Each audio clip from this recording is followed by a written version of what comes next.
Hola, buenos días a todos. Es un gran honor estar compartiendo esta presentación en este evento tan importante. Quiero agradecerle a mis superiores, a mis jefes, la oportunidad de poder compartir algunos datos.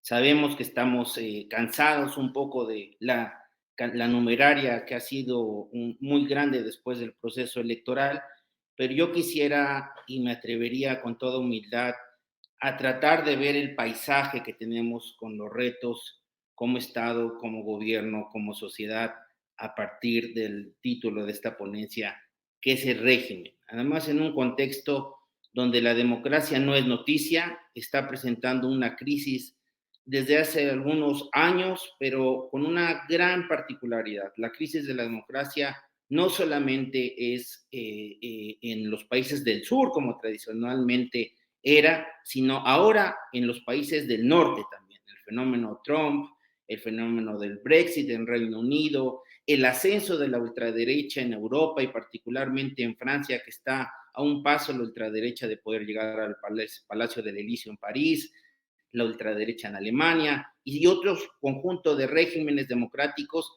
que han tenido una particularidad.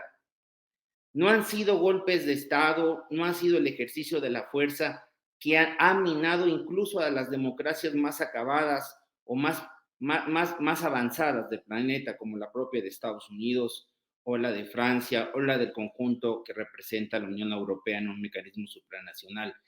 Ha sido el voto ciudadano. Leía a Moisés Naim, un distinguido analista venezolano, y dijo, sin duda alguna tenemos que encontrar siempre y buscar nuevos líderes, líderes de valía, líderes que tengan la posibilidad de ser estadistas, pero también hay que cuidar a qué clase de seguidores tienen esos líderes, quiénes llevan esos líderes. Yo aquí quiero rescatar, sin pasar esos números que ya los vimos, que estamos muy informados, una punto importante para saber dónde estamos en México y en América Latina frente a la democracia y el régimen democrático. Latinobarómetro es una consultora chilena de gran prestigio que siempre hace mediciones sobre la calidad de la democracia en nuestra región de Tijuana, Tierra de Fuego. En la última medición del año pasado, el apoyo a la democracia en América Latina, aún con la ola democratizadora después de la larga noche de dictaduras, ha caído del 63% al 48%. Hay la indiferencia sobre el régimen que está gobernando, subió del 16 al casi 30%, que no les importaría tener una democracia o un régimen autoritario, siempre que le resuelve los problemas.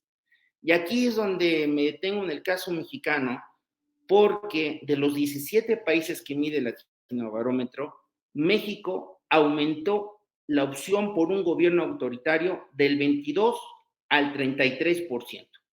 Quiere decir que una tercera parte de los mexicanos en esos estudios serios que hace el Latinobarómetro le apuestan por un gobierno autoritario. Y el otro gran punto, que es un punto preocupante, es que de la masa joven, de los nuevos votantes que se incorporaron por primera vez a la lista nominal de electores y que votaron o que no votaron, en un segmento entre 16 y 25 años, el 43% de los jóvenes prefieren o defiendan a la democracia contra la mayoría que preferían un gobierno autoritario, un gobierno duro, con tal que le resuelvan los problemas. Aquí tengo una presentación eh, y que pongo el primer tema, que hay que reinventar el Estado.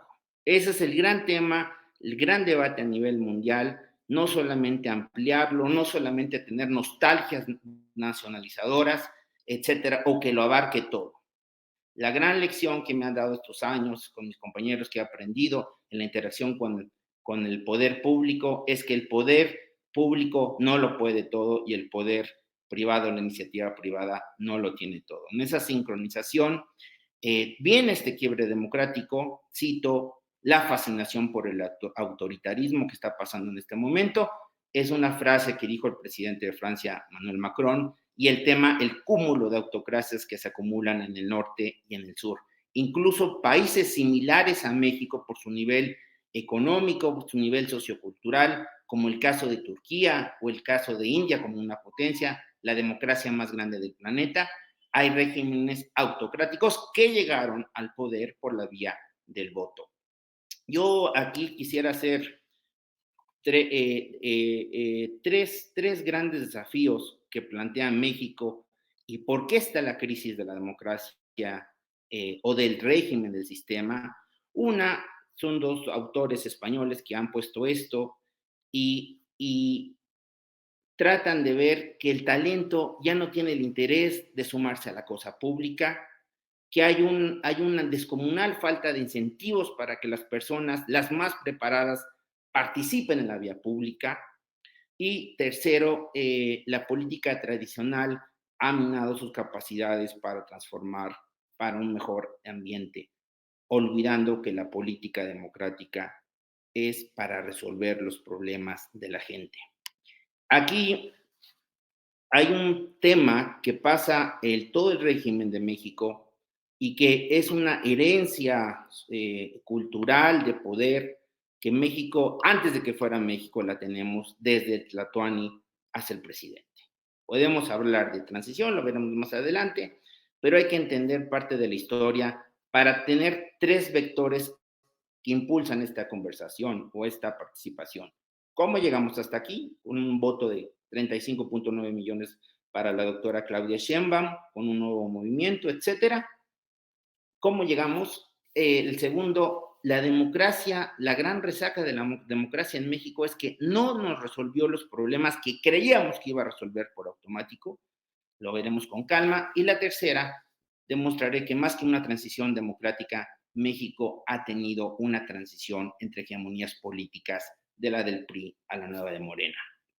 Aquí quiero ser muy contundente en hacer este atento recordatorio del historiador José Iturriaga para entender la lógica del presidencialismo en México, porque desde el sexenio hasta el sexenio de Adolfo Ruiz Cortines hubo 112 cambios gubernamentales que en promedio duraron 1.3 años. Y como aquí dicen en la minilla, en 59 años existieron 95 cambios en el Poder Ejecutivo Federal y en 18 ocasiones México mantuvo dos gobiernos simultáneos que disputaron su legitimidad.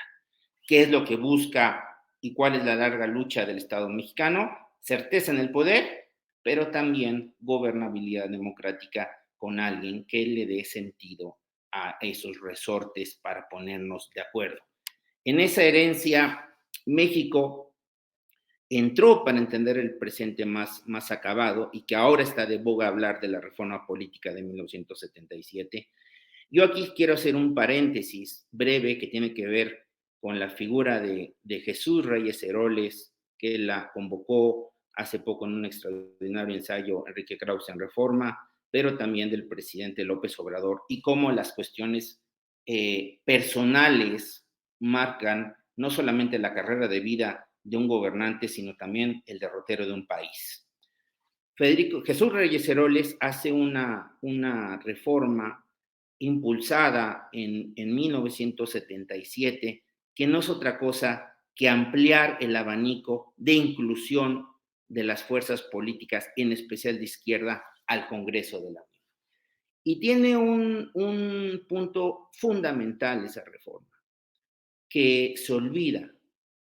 Reyes Heroles buscó la reforma con el argumento central en ese contexto de la guerrilla urbana, de los movimientos de liberación nacional, Guerrero, en especial con la guerrilla, el Lucio Cabañas, etcétera, de no encender la pradera del México bronco.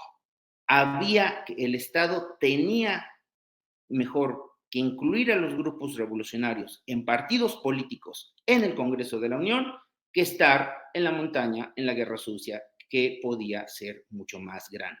No es casual que el discurso de Reyes Heroles, que inaugura esa reforma política en 1977, la famosa Ley de Organizaciones y Procedimientos Políticos Electorales, haya sido en Chilpancingo en el informe del entonces gobernador Rubén Figueroa Padre. ¿Por qué? Porque el mensaje era claro y contundente en Guerrero, donde estaban los movimientos sociales armados. Aquí quiero señalar que una de las partes importantes es cuando dice el ideólogo veracruzano que se trata de realizar una reforma política no para favorecer o perjudicar a algún grupo, sino para acelerar sólidamente la evolución de la política nacional. Aquí hago entre comillas, ¿por qué Reyes Heroles tuvo un papel fundamental en esa reforma, como lo dijo Enrique Krause? Yo creo que había dos elementos fundamentales. Una, derivado que no podía ser presidente de la República, entrar al lado de la historia como un ideólogo y el iniciador de lo que había dicho Octavio Paz en su momento. Si el PRI quiere conservar el poder, tiene que aprender a compartir el poder. Y dos, tuvo un presidente que le permitió hacer la reforma. Si por más brillante que sea un secretario de Estado, si no tiene la línea, el convencimiento y el apoyo del titular del Ejecutivo Federal, que vulgarmente se dice no hagan olas, no puede hacer nadie, ningún secretario maravillas. Yo creo que uno de los méritos, honor a quien honor merece, es que López Portillo, a pesar de sus claroscuros, dejó y permitió que avanzara esta reforma. Aquí, hablando de régimen, que lo sigue sosteniendo el presidencialismo, hay un clásico de Jorge Carpizo, no me tengo mucho, pero donde pone 7 grandes particularidades del régimen presidencial mexicano.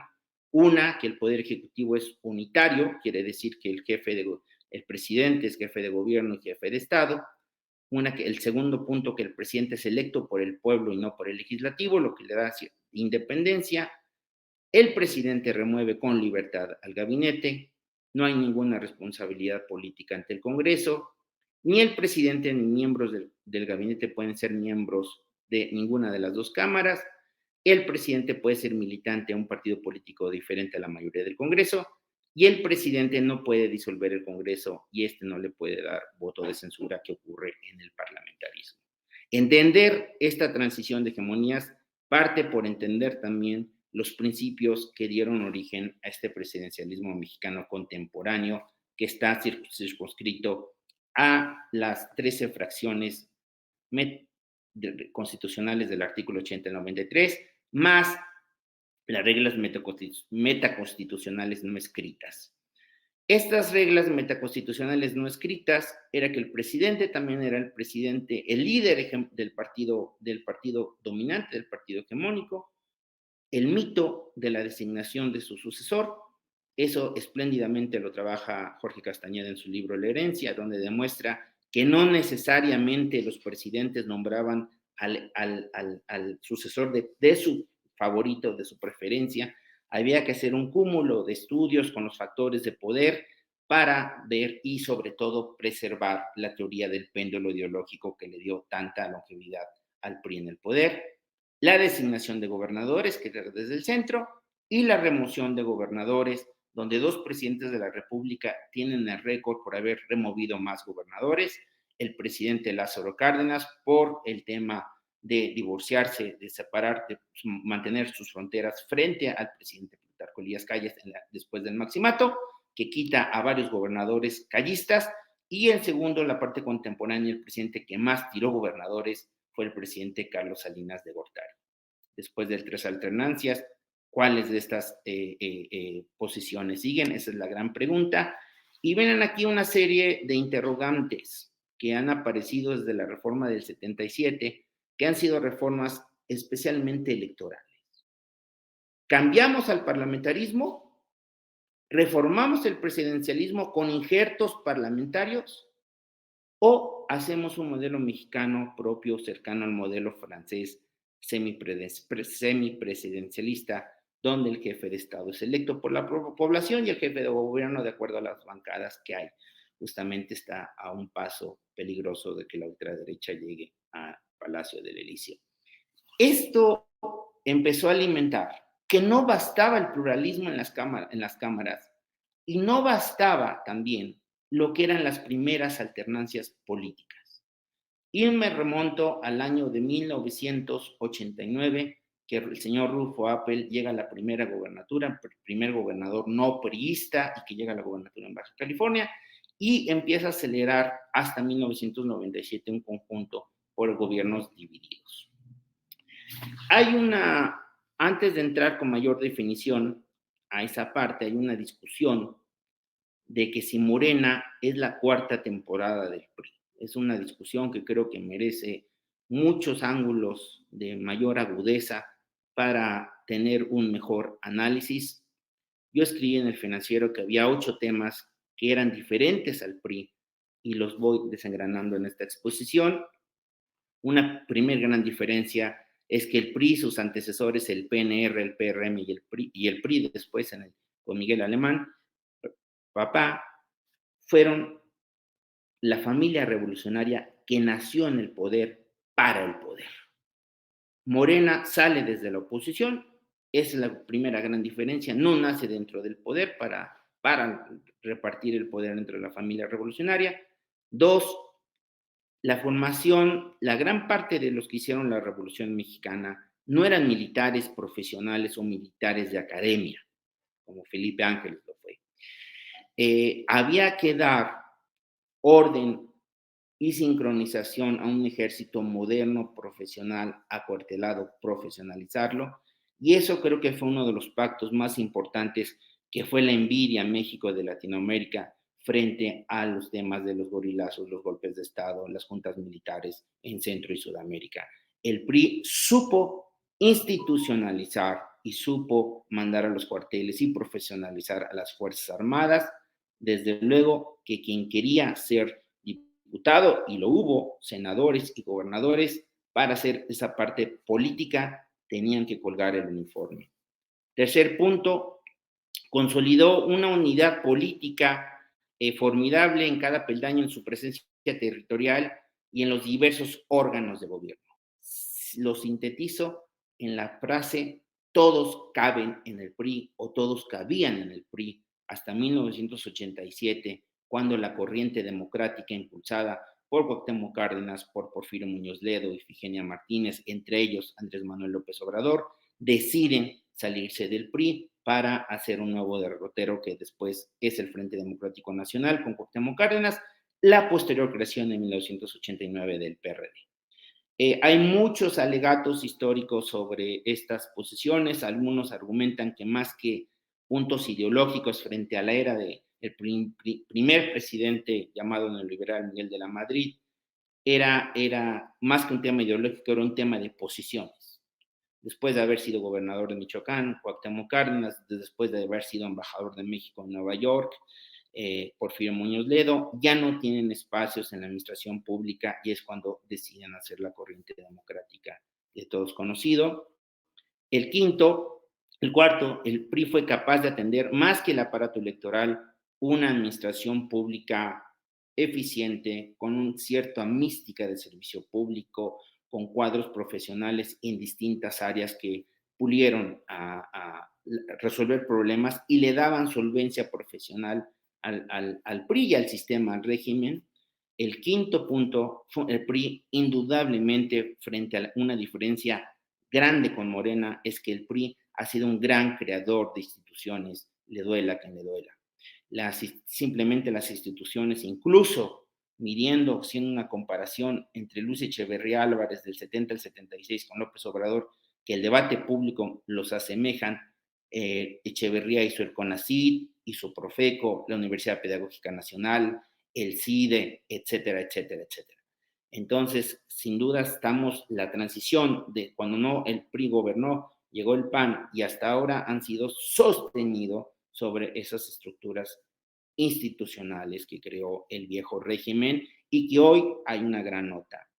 La destrucción institucional no ha ido acompañada de una propuesta, que es un tema lamentable.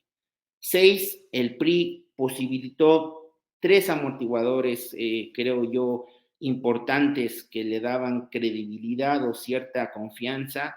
Una, la parte de la labor cultural, la política exterior y la necesidad de alternar con opositores reales que refrescaran el sistema.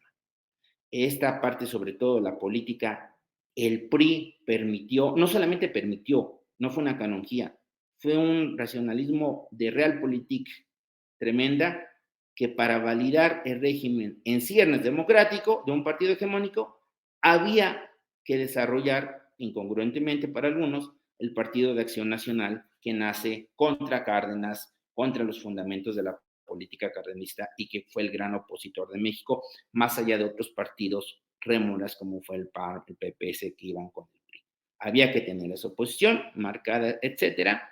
7, ahorita en un momento es la presentación del gabinete de la doctora Sheinbaum, nuestra presidenta electa. Creo que el PRI supo mantener figuras notables en el gabinete que no eran del PRI o que no participaban en las liturgias y en los rituales partidistas del viejo partido. Y ahí se me ocurre pensar en figuras de la talla desde hace muchos años, por ejemplo, de Torres Bodet, un distinguido escritor mexicano, secretario de Educación Pública, primer director de la UNESCO en París, el propio Fernando Solana, Rosario Green, en Secretaría de Salud, los nombres de Guillermo Soberón, de Jesús Comate, etcétera, le daban credibilidad a la administración pública porque había técnicos, personajes técnicos y que además amalgamaban cierta confianza y articulaban, daban mayor confianza al PRI. Y 8, el partido hegemónico heredero de la tradición liberal siempre mantuvo el principio del Estado laico. Eso creo que es uno de los reconocimientos graves, porque lo cuento. Mucha gente cree que por la reforma del artículo 130, que hacemos las relaciones con la Iglesia y Estado con Carlos Salinas de Gortari, el PRI cojea. Yo no lo veo así. Creo que el mensaje todavía en aquel momento, cuando Carlos Salinas decide hacer relaciones diplomáticas con la Santa Sede, también está en la primera designación del embajador mexicano, el exsecretario de Gobernación, Olivares Santana, que era masón, un mensaje político de Estado. Lo cuento esto porque Morena tuvo un aliado en el 2018 y no es un secreto a voces de su alianza con los partidos evangélicos, que son una red transnacional que lo mismo ha apoyado a Donald Trump, que a Bolsonaro en Brasil, y eso de alguna manera preocupa a muchos que estamos ante una nueva cruzada en un país inminentemente con mayor profundidad católica, pero el Estado laico que es una de las cosas importantes. Aquí cito a Jesús Silva Gerson Márquez, contrapunteando a Reyes Heroles, cuando dice, no se trataba realmente de democratizar el poder, de abrirlo a la competencia, sino de distender la política, ampliar la plataforma de legitimidad, desactivar el radicalismo con una invitación a formar parte de la minoría, pero con esa ambición se echó a andar el mayor proceso que iba a desatar el nudo electoral del autoritarismo mexicano.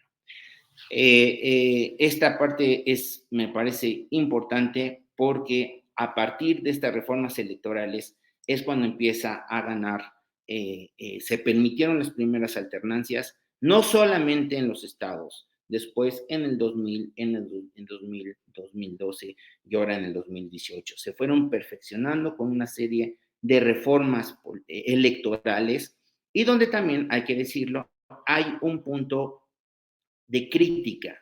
Se avanzó mucho en las reformas para llegar al poder, la parte electoral. Pero la gran parte que está todavía cojeando es cuál va a ser la relación en el poder entre los actores de poder, entre el poder ejecutivo, el poder legislativo, el poder judicial, y cómo el ciudadano va a tener elementos para el resguardo del exceso del poder. De alguna manera, eso empezó con la Comisión Nacional de Derechos Humanos, entre otras iniciativas, pero ese es el gran faltante.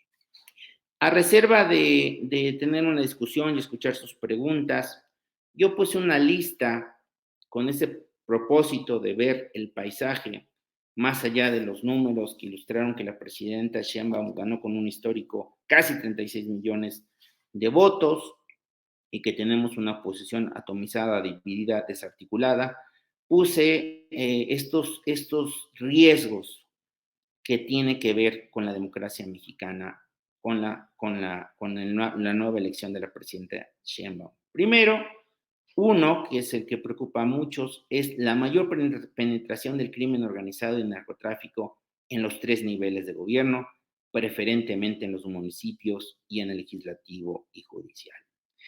Creo que el gran enemigo del Estado mexicano, cuando digo Estado mexicano es articulo con el gobierno y sociedad y todos, es el crimen organizado y el narcotráfico, porque no es otro secreto. Gran parte de esos dos cánceres de la gobernabilidad democrática se deslizan y entran al poder en la cadena más delgada que es el municipio. Tenemos una estructura territorial difícil para el poder en México, que es uno de los temas que pocas veces se tocan, de un territorio de casi 2 millones de kilómetros cuadrados, con 130 millones de mexicanos, tenemos arriba de 2.500 municipios, pero de esos 2.500 municipios, en menos de 100 se concentra más de la mitad de la población. Entonces es uno de los puntos importantes, con consecuencias lamentables como la de perder la capacidad de concertar, acordar, participar, articular, que es la misión de la política democrática, por una razón muy lamentable.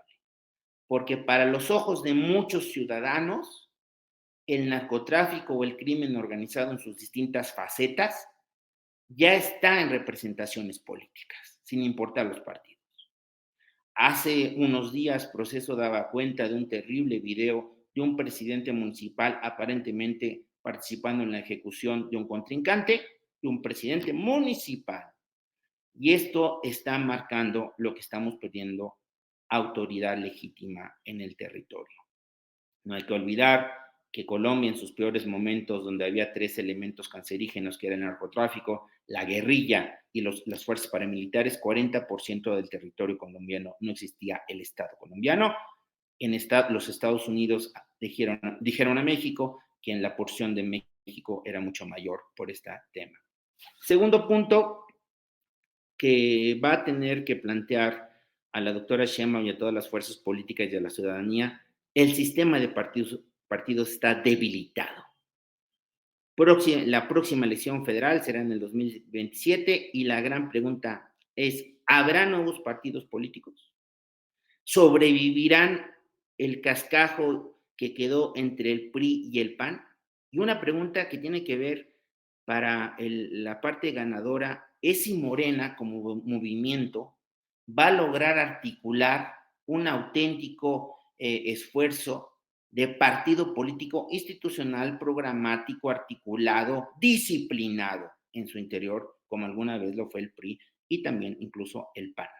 Ese es el gran reto porque parece que la gran columna de Morena es un solo hombre, es Andrés Manuel López Obrador, y aquí viene este tipo de preguntas. Y la siguiente, que no es que muchos estarán de acuerdo, ¿qué está pasando con esos partidos rémoras que han tenido un nivel de vida de hace 30 años en el sistema de partidos? Tan solo el Partido Verde Ecologista Mexicano es el ejemplo contundente y crítico para muchos analistas. Lo mismo participó en el 2000 con Fox, con el calderonismo, con Peña Nieto y ahora con el presidente López Obrador, y vuelve a ratificar con la presidenta Sheinbaum, con 72 diputados parece ser el cómputo que va a tener, la segunda fuerza política en la Cámara de Diputados. No hay una credibilidad en torno a ese partido, y también el partido, el PT, incluso la desaparición del PRD plantea esas interrogantes. Y aquí viene un tema nada más, si la marea rosa va a ser capaz de institucionalizar algo más allá de la protesta y de las manifestaciones, y si va a poder articular hacer un nuevo partido que demanda tiempo, esfuerzo, dinero. Tercer punto, que es un tema de Estado también, rearmar la administración pública federal por funcionarios profesionales de mérito, mejores salarios, una nueva mística por el servicio público. No es casual que pocos jóvenes profesionales quieran sumarse al servicio público, y creo que el famoso no importa el cargo, sino el encargo, ha disfuncionalizado los engranajes de la administración pública. Aquí un breve ejemplo que lo he comentado mucho con Guillermo Rosales es el caso italiano. Italia ha tenido gobiernos prácticamente de maternidad, como le llaman, porque en promedio dura 9 meses desde la posguerra, desde el fin de Mussolini, de la Segunda Guerra Mundial. Pero ¿qué pasa con Italia? Italia es miembro del país, del miembro del G7 como una de las principales economías y países del mundo. Y en Italia, más allá de sus diferencias políticas que pueden ser más grandes que en México, además de su relación de ciertos políticos con la mafia tradicional, es que hay una administración pública que está para resolver problemas, que trasciende los periodos de gobierno, que no es de cuates y donde la capacidad técnica de mérito permite a los italianos estar en esos aspectos, aún con todo. Un cuarto punto, que en un régimen maxipresidencialista, como le llaman algunos técnicos ahora, ¿qué tanto valen los mecanismos de democracia participativa directa? Desde el 2014 se puso en reformas constitucionales el tema de la consulta popular, la facultad legislativa que antes era exclusivamente para el presidente de la República, para los 628 legisladores federales, 500 diputados y 128 senadores, y para los congresos nacionales, estatales, perdón, se amplía a la ciudadanía, siempre y cuando tengamos capacidad para reunir el 0.13% de la lista nominal de electores, y la consulta popular, que se utiliza de manera institucional y constitucional, no de Morena como la plantearon en el aeropuerto de Texcoco, en la cervecería de Mexicali o recientemente en la reforma del Poder Judicial, la constitucional que merece, reclama el 2% de la lista nominal de electores para hacer un proceso, siempre y cuando no toque las variantes que fortalecen el artículo 40 como una república federal. La sexta, que creo que me parece muy prudente, es la pedagogía democrática y si sigue válida la geometría de las ideologías en un sistema polarizado, de un populismo que a veces es de derecha, a veces es de izquierda, etcétera. Yo creo que el sentido común es lo que le llama, es lo que debe preservar para resolver los grandes problemas, y la parte del voto joven, que es un voto joven que parece que es un homo videns, que más allá de la parte visual va por esos símbolos sin importar ideologías o son reformas políticas. Yo termino aquí con esta cortinilla de 1997, provocativa sin duda, que está Porfirio Muñoz Ledo en la tercer informe de gobierno, la respuesta al Ejecutivo Federal de aquel entonces, cuando citó al presidente y a la nación: nosotros, que cada uno somos tanto como vos y todos juntos valemos más que vos.